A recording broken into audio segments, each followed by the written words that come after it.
All right, guys, only 13 days left to sign up to automatically be entered to win a free one-on-one, one-day golf school with me. You got to go to cogornogolf.com, sign up for membership, and anyone who signs up between now and September 30th automatically entered to win a free one-day golf school. Now, if you sign up for monthly membership, your name gets entered one time. If you sign up for yearly membership, you actually double your odds. Your name gets entered 2 times. On October 1st, I'm gonna go ahead and sit down and pick 2 lucky winners. We don't even offer the golf schools anymore. It's normally a $1,500 value. 2 of you will win for free. So if you've been on the fence about cogornogolf.com, I think now is the time to join. You still get all the benefits of membership you normally get, online lessons, the membership site, the videos, the community, all that stuff. So 13 days left. Click the link in the description down below, cogornogolf.com. Sign up, automatically in. Hope to see some of you guys there. If I'm someone who keeps the trail leg too flexed, maybe I don't flex the lead leg enough, my hips turn level, my shoulders turn level, that stick is gonna be still fairly level right to the ground. Whereas if I get the left knee flexing, the right leg straightening, and the hips tilting, you can see how much higher the right part is than the left. Compared to the left. And this one feels like it's pointed more down towards the ground for me than normal. All right, guys, I want to thank today's sponsor to this video, the Divot Board. Now, this is one of the coolest training aids that I've been trying. I've been trying this for the past couple of weeks. And what this does is helps show you your low point. I have people say all the time, Eric, how do I know when I practice that I'm hitting the ground in the right space?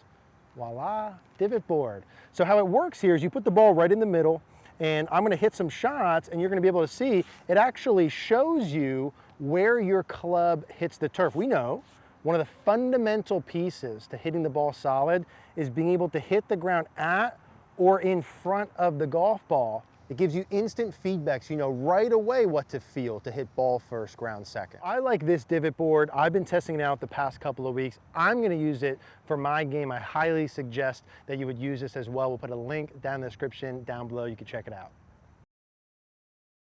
Hey guys, Eric here out at the Bethlehem Golf Club. In today's video, we're gonna go through the tilts during the backswing and really dive into detail with Steve here on how the lower body works, how that affects the upper body. We talk all the time about the need for shoulder tilt, but less, I think, amongst a lot of amateur golfers about the pelvis, hip tilt and the legs. Yeah. So we'll be doing that with Steve. Mr. Steve here coaches with us on cogornogolf.com. He's one of the best golf coaches in the world. Golf Digest Best Young Coach in New Jersey. I'm going to be Teacher of the Year, all the awards that go on here soon. Hopefully. So Steve, let's flip-flop. And let's talk about the tilts during the backswing. Yep. So maybe like a big picture overview of what that means, how the sort of things work up the chain, and then also what does it affect? Like, why do we need to tilt in the first place? Yeah. Would you agree? I would say, you know, a decent majority of the players we work with, both in person and on Cogorno Golf, at some point when they're sending their swings in, the tilt is coming up in a lot of conversations. Absolutely. Yeah. Yeah, a lot of conversations. Why don't we start with this? Why is it important that we tilt during the backswing just in general? Well, the way the clubs are built, they're built on an angle. Yep. We stand to the side of the ball and we're bent over. So to keep the same inclination as you would to the ground, we have to tilt, right? We're tilting from our torso, the legs flexors changing so our hips can tilt. That's making sure, you know, that the inclination of the pelvis and the head on the wall, as we call it, or the shoulder tilt stays constant. Makes it easier for us to hit the ball or make the club hit the ground in the same spot. Yeah, perfect. That's the first part of it. Part one is just like, hey, because we're standing on the side bent over, Yep. to keep that same inclination to the ground. You have to keep tilting. Keep tilting. The spine's tilting, the pelvis is tilting. And what's helping that, since we're making more of this about the pelvis, this video is about that, Yep. is the leg flex. Yes. I would also say too, to help, you know, with all golfers, flaring the feet out. Flaring the feet and flaring the knees out make it easier to have more turn on really both sides of the ball. Yep. So when we're going back, we want to have the right leg would start extending. So both are bent, both legs are flexed at the setup. And as we go back, the right's extending, the left's bending down, and that's allowing the hips to turn and to turn on a tilted angle on our backswing. And that's the beginning part to propel the club to go back farther. It also helps turn the shoulders more. A couple benefits from it. There's a good chunk of benefits. Let's take your setup over time. So let's start with the feet flare. Yeah. Let's say the golf ball is 12 o'clock. Yep. So are we looking at like maybe 11, 10, 30? Yeah, we want the feet and the knees to be rotated out, let's say between 20 and 30 degrees. Okay. At the setup. Both of them? Yes. Okay. So if you take your setup one more time, because I think that's a piece too. So like where your kneecap would point is going to be pretty darn close to where that foot line points. Correct. Okay. Yep. And then as you're doing your backswing, we're saying that the right leg is straightening. Extending, yep. And how does that process work? Is it right away? Is it gradual? Yeah, good question. So let's just use a baseline. Let's say our legs are flexed 25 degrees. At setup. At the setup. Okay. So as we're going back from setup from P1, position 1 to position 2, where the shaft's parallel to the ground, let's say it loses 5 degrees of flex. So it goes from 25 to 20, just doing the right leg. Okay. So it goes from 25 to 20. Then from shaft parallel to arm parallel, it loses another 5, so now it's at 15. Then it goes all the way up to, say, 10. So there's still a couple degrees of flex in there. So it's straightening from 25 to 20 to 15 to 10. You're losing the flex. It doesn't just lock right away. It's going to be gradual. Gradual, That would be progressive. like the easiest way. Like a model. I would explain it, yeah. So if we start with 25, let's take that setup.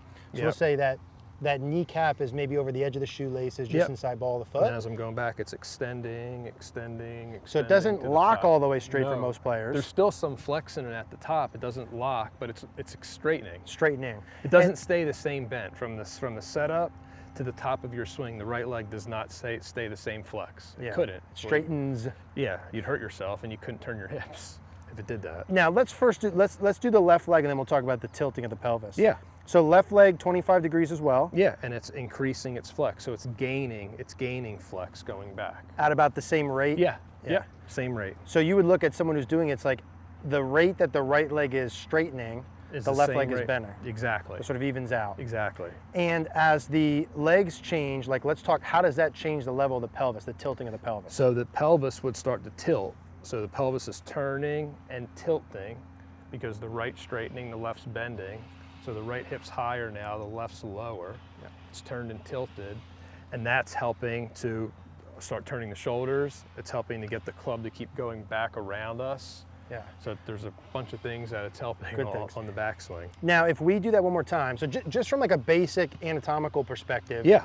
if you don't even need to turn, but just Yep. like straighten the right leg, bend the left leg. Even forget golf for a Yeah, second. just like, So as that happens, the reason the right hip gets above the left is from the legs changing. exactly. The flex changing. Exactly. So the right leg straightens, left leg bends, the right hip gets higher than the left. Correct. Now, how that relates to tilts, right? And from the down the line perspective, if you take your setup one more time, Yeah. we've done and talked about a gazillion times the need for the shoulders to tilt. I think it's easy to see shoulder tilt. Yep. Far less people look at the hip tilt and the way that that affects it. So if you go to the top, the starting point would be having this right hip higher than the left, and even the knees, right? Yep. So the right knee is slightly higher than the left. Yeah. So the right knee's higher than the left, the right hip is higher than the left hip. Yep. And what that does as well as the turning is it gives you the depth, Yes. right? So there's like the right hip, if you take your setup one more time, and we drew a line down the butt of Steve when he sets up, the idea would be he would stay on that line, right? As he goes to the top, his hip would stay on that line. And that only happens if The knees change flex. the knees change flex. Yep. And if we do that one more time, Steve, and you don't change your flex and have the hips, the butt move in off the line, We go like this. right away the shoulders are going to change. Well, because the hips would move forward. Yeah. The hips might move forward, knees stay bent, and then that's the beginning of the golfer coming up off the wall and the shoulders getting too level. Yeah, exactly. So it's like, we see that so many times where the maybe a flat shoulder turn, the excessive arm rotation, the face getting open during the backswing, byproduct Their head of, raising up. yeah, head coming off the wall.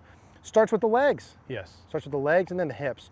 So why don't we hit a couple, and then we'll talk about a couple drills. I think 2 drills that we really like. Yep. But even if we just kind of talk through some feels and just hit 1 or 2 out to start with. Yeah. And just to keep echoing, flaring the feet and the knees out more, make this easier. Yeah. Especially, with people that think they can't turn or they might have like a disability. You can crank those things out even more and get even more turn. Overdo, don't underdo. Yeah. Yeah. If you're struggling with any of the turn. Yep. Definitely, especially in the legs and your hips.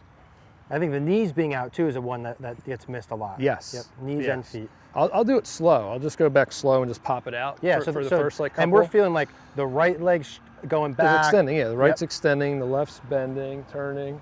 and just gonna punch the balls out. Now, as he's doing this, let's watch from the down the line angle especially. Let's go ahead and do one more. Yep. Notice a couple things. Notice the left knee working down and forward, the trail knee working back, the trail hips going up and back away from the golf ball during the backswing. Punch it out.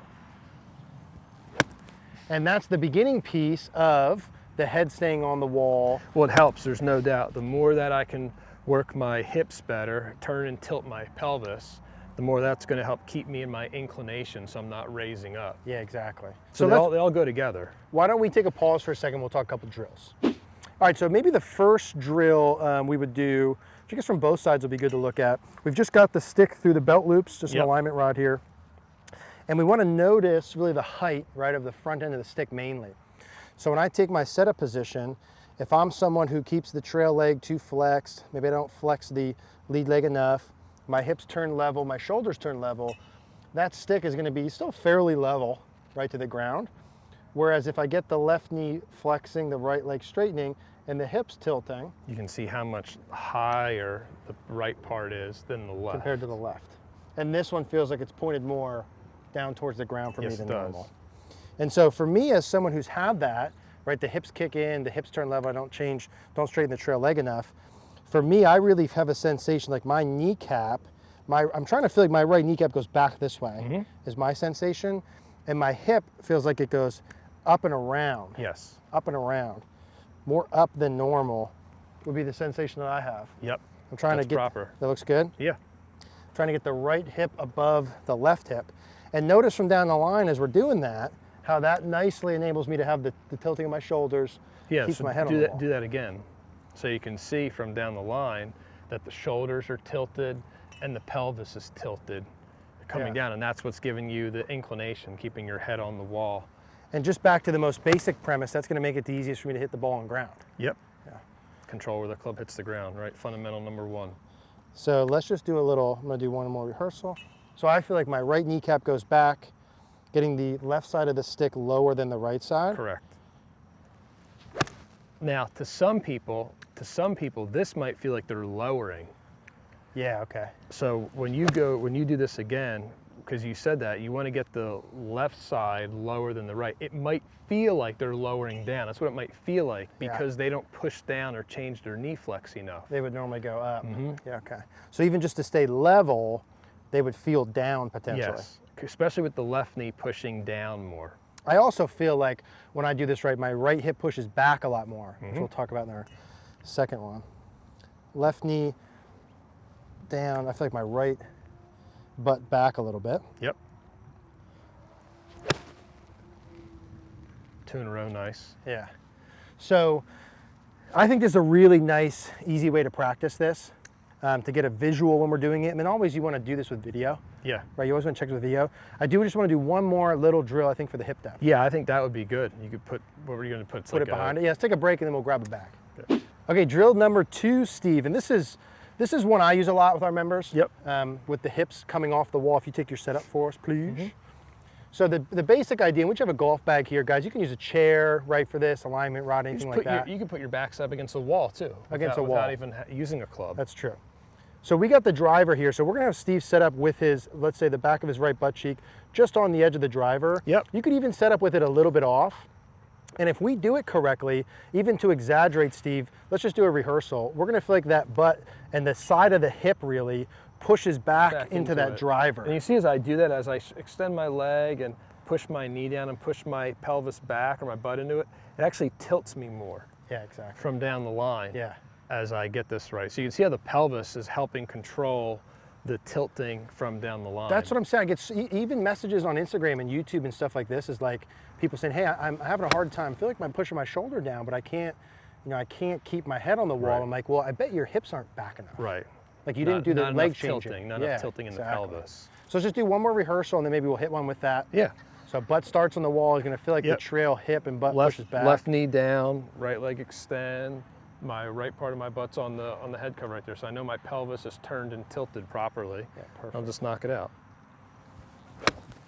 So I really like that as another secondary drill. I think between both of those, it should be easy to start to get a feel. And what we're looking for is for you to get a feel here of what the correct motion is. Right. And then like our practice plans on the site, I really like do 1 or 2 rehearsals, hit a ball, check it. Yeah. Right? I don't know how you are. I did a post the other day where I'm like, I don't hit more than a ball or 2 without video feedback. Yeah, check it. So I think with this, if they took their normal setup, they'd be maybe drawing a line down the front of the head and the butt. Yep. And our general idea is if you kind of look at the spine angle, Yeah, right? you're just trying to keep the inclination to the ground constant. That's it. And start that by changing the leg flex, flaring the feet, Flare the feet, flare the knees. change the and the knees, and then start changing the leg flex. Yeah. So a lot, it's like a lot of these things. I always like when we do videos with Steve because a lot of things get fixed with a couple core fundamental movements. And this is another one where like I see players on video sometimes and you could see 5 or 6 flaws that could get fixed all at one time. Just by doing one thing right. By doing one thing right. So Steve, beautiful Yeah, as you got always. it. That's the tilting during the backswing explained, more so about the lower body. We're gonna put a card on the screen where we talked a little bit more through this and the upper body if you wanna see that. If you wanna work with Steve and I at CogornoGolf.com, we'll put that card on the screen. We'd love to see you there.